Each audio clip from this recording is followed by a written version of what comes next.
bloco que está na máquina, essa ponta retificadora aqui, o que acontece? Essa ponta retificadora aqui, a gente vinha nas primeiras máquinas, as primeiras versões de máquinas vinham com esse tipo de ponta aqui, que é com 6 diodos, tá? Mas as máquinas mais novas estão vindo com aquela ponta com 48 diodos, são diodos pequenos ali, né, distribuídos na máquina. Então, essa aqui mas, assim, o conceito para fazer o teste é o mesmo, tá? Vou pegar um multímetro aqui. Então, para fazer o teste da ponta retificadora, multímetro na escala de diodo, tá? Deixa eu pegar aqui.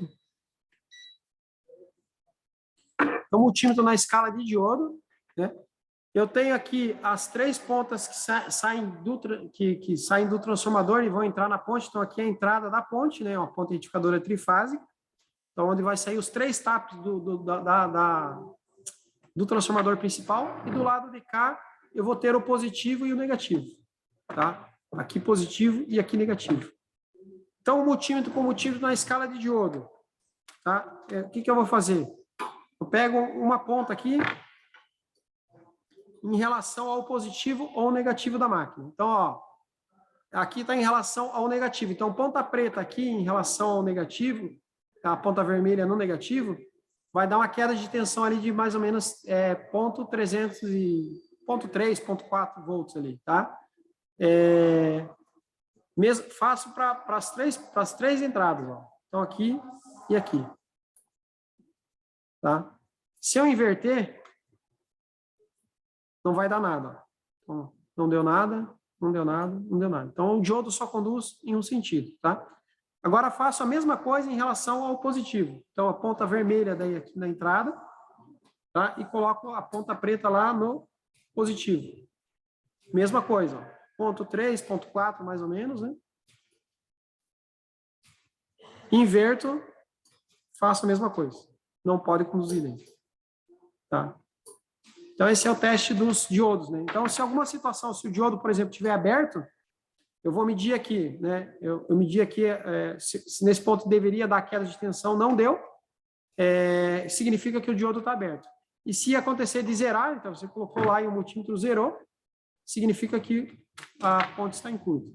É importante no teste da ponta retificadora, pessoal, solta os tapes do transformador aqui, tá? Senão dá retorno pela bobina do secundário da bobina do transformador.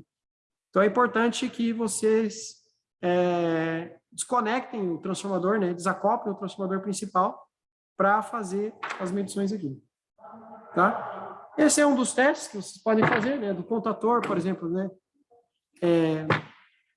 O contator, então, ele recebe aqui a alimentação na entrada e vai sair aqui. Então, energizado, vocês vão medir a tensão de alimentação de entrada, vai lá e aciona a máquina e mede e vê se está saindo as 3 fases adequadamente. Ou pode ser por continuidade. Então, vocês podem pegar o contator aqui e acionar eles manualmente aqui e medir a continuidade dos contatos aqui, ver se está passando aqui, né? Mas assim, pessoal, o contator dessa máquina é muito robusto, é muito difícil dar problema num contator, a ponta retificadora também é bem robusta, é difícil dar problema, mas pode ser que aconteça. É importante vocês saberem testar, né, fazer o diagnóstico. Agora, a questão dos comutadores, né, depois eu vou passar o fechamento para vocês,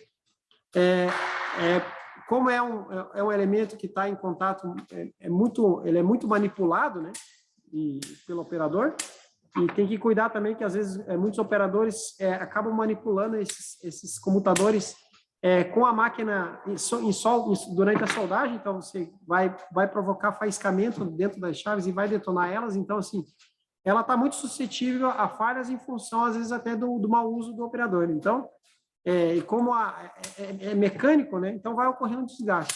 Então, aqui, esses comutadores, sim, podem acontecer problemas, né? Que, eventualmente, vocês vão precisar estar testando o fechamento deles para ver se vai estar de acordo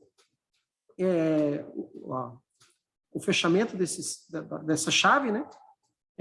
Para diagnóstico, aí, né? Às vezes é uma máquina fraca, pode acontecer até muitas vezes um computador desse entrar em curto e botar o transformador em curto e acabar queimando o transformador principal. Então, às vezes podem pegar situações que o transformador principal queimado, às vezes em função da chave, né, que acabou botando o próprio transformador em curto. mas muitas vezes em função, às vezes, das condições de uso que são submetidas, né? Isso aqui são os elementos que sofrem bastante. A chave de mudança de tensão nem tanto, porque uma vez selecionada, você não mexe mais nela. Mas as chaves de 3 posições e 10 posições, essas sim sofrem bastante. Então, tem bastante problema aí. Transformador auxiliar, então, aqui, ele tem os TAPs aqui, tá? Então, ele vem identificado nos TAPs aqui as tensões, né? Onde as tensões de entrada, as tensões de saída. Então, isso aqui também é fácil você, na hora de um diagnóstico, fazer as medições aqui, porque ele está bem identificado aqui, tá? Para vocês realizarem as medições do transformador auxiliar. Aí temos a placa, né? A placa de controle do alimentador aqui, né? Em detalhe. Tá? E o circuito do voltímetro e amperímetro. Uma plaquinha bem simples também. Pessoal, eu tinha para passar de informações para vocês, a princípio seria isso. E agora vamos ver o que o pessoal tem de dúvidas aí com relação à apresentação e o equipamento aí. Beleza? Vamos lá, Pedro? Vamos lá. Bom dia, Fábio. Bom dia a todos. Fábio, teve algumas perguntas aqui, então eu vou te passando aí e você vai passando aí para o pessoal, beleza? Certo. A primeira é do José aqui, ele perguntou em relação aos diagramas ali que foram apresentados, se eles serão disponibilizados depois. Sim, toda essa apresentação vai ser disponibilizada lá no teleconto para vocês. Perfeito. A próxima é do William, ele perguntou aqui se o ventilador é sobre demanda. Não, o ventilador dessa máquina não é sob demanda, ele vai ligado direto no transformador auxiliar, né? E quando ligou a máquina, o ventilador já sai funcionando. Ótimo. A próxima pergunta aqui é do Cláudio. Ele perguntou se as peças do equipamento já estão disponíveis para venda. Sim, as peças dessa máquina sempre estiveram disponíveis para venda. Algumas, algumas situações a gente acaba bloqueando para garantia, mas daí, assim, quando tiver alguma situação, por exemplo, de um contator, situações assim que vocês vão ver que não tá disponível para comercialização, desculpa, para pedido em garantia, aí vocês mandem um helpdesk para nós, que daí a gente precisa entender o que aconteceu realmente para, né, disponibilizar ou não a garantia, né? Tentar entender o que aconteceu. Ótimo. O Paulo pediu aqui que lembrasse-lhe quantos metros de cabo esticado a máquina tem até a peça ser trabalhada. A fonte alimentador, no caso, seriam 5 metros. Você, deixa eu ver aqui. Aqui, esse é o conjunto de cabos dela. Então, o conjunto de cabos é composto do cabo positivo, da mangueira de gás e o cabo de comando. Então, o comprimento útil dele é de 5 metros. A mangueira de gás que vem com um pouco a mais de mangueira, né? Desses 5 vai para 7, 8 metros, por quê? Para poder alcançar no cilindro de gás. Mas, digamos, o útil mesmo seria 5 metros. Se vocês tiverem uma situação de um cliente que queira aumentar o comprimento desses cabos, não há problema. Aí a gente não, só que nós não comercializamos cabos maiores. Aí onde vocês podem vender o serviço de vocês. Então, o que vocês podem aproveitam os conectores, né, da extensão antiga e montam os cabos maiores, caso o cliente deseje aumentar o comprimento dessa extensão. Aí é um serviço que vocês podem ofertar e vender para o cliente de vocês, tá? Mas por padrão nós só fornecemos 5 metros. Ótimo. O William perguntou em relação aos fios da ponta, os fios que ficam na ponta da bobina ali, se eles são rígidos ou flexíveis. A bobina ela é de alumínio, tá?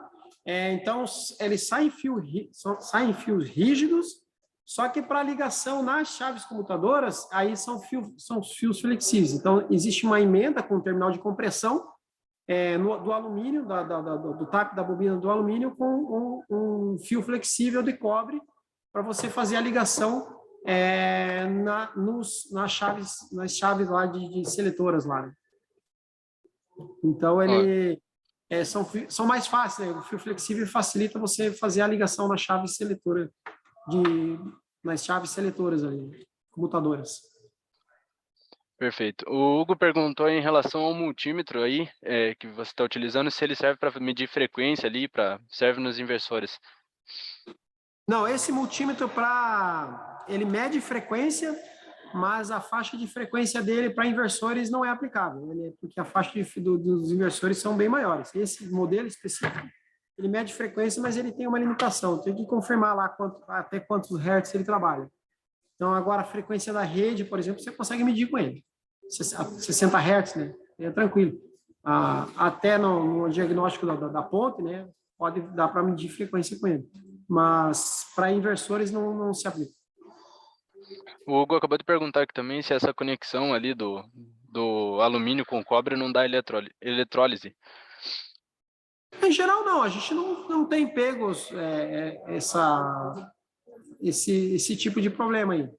Porque a emenda é feita bem, o conector bem robusto, assim, até então não pegamos esse tipo de problema. O outro é que ele vem bem isolado também, né? Então é colocado um termo retrátil e é feito de maneira bem isolada essa emenda aí. O Deverson acabou de comentar aqui também, por que a maioria das pontas da bobina que vai para a ponte esquenta? As pontas que vai para a ponte? Isto. É que, assim, em geral, o que acontece? Os terminais ali, eles estão ligados no secundário do transformador. Então, é uma barra, ela sai do secundário do transformador e essa barra é uma barra de alumínio que vai ligada a uma ponta retificadora de alumínio. Então, assim, essas máquinas drenam uma corrente muito alta. Então, assim, é normal, o aquecimento é normal. Então, vai aquecer o secundário, então é uma barra de alumínio, ela vai transmitir calor, a ponta retificadora também esquenta. Então, assim, é uma região...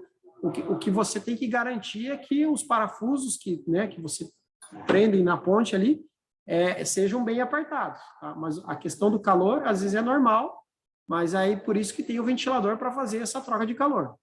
Que não pode um aquecimento excessivo a ponto de começar a dar problema na conexão, né? Dar mau contato. Aí tem que ver como é que está a condição do terminal, né? a fixação do parafuso. Mas esse aquecimento é normal em função da corrente drenada pela máquina. Ainda mais se vocês estiverem fazendo algum tipo de diagnóstico, que estão com a máquina aberta, estão soldando com a máquina com ela aberta, aí não vai ocorrer a troca de calor e vai aquecer mais ainda. Perfeito, Fábio. Bom, até o momento aqui foram essas as perguntas. Se quiser finalizar, então pode ficar à vontade, tá bom? Muito obrigado. Tá ok, pessoal? Então, assim, agradeço mais uma vez a oportunidade. Eu sei que a gente poderia detalhar mais coisas, mas, assim, a gente... Um pouco porque é um local que nós fazemos a apresentação que não tem trifásico, então não foi possível ligar a máquina, né? Mas, assim, qualquer dúvida que vocês tiverem, dificuldade, podem mandar, abre um helpdesk lá no Teleponto, então podem mandar um helpdesk. As perguntas que são direcionadas para as máquinas de soldas, normalmente sou eu que atendo lá, então eu respondo. Então, qualquer dúvida pode acionar o helpdesk lá. A ideia é justamente já apresentar, né, que é fazer esse quebra-gelo com o equipamento de vocês, com o equipamento, né, mas pode ser que dúvidas vão surgir, né, mas a ideia é que eu já não venho mais com as dúvidas mais básicas, né, então, assim, o nível de dúvidas passa a ser mais hards, vamos dizer assim, né, então vai ser um nível de dificuldade um pouquinho maior. Então, a ideia é justamente isso, né, que as perguntas mais básicas a gente já consiga explanar isso, as dúvidas mais básicas a gente já esclarecer durante a apresentação.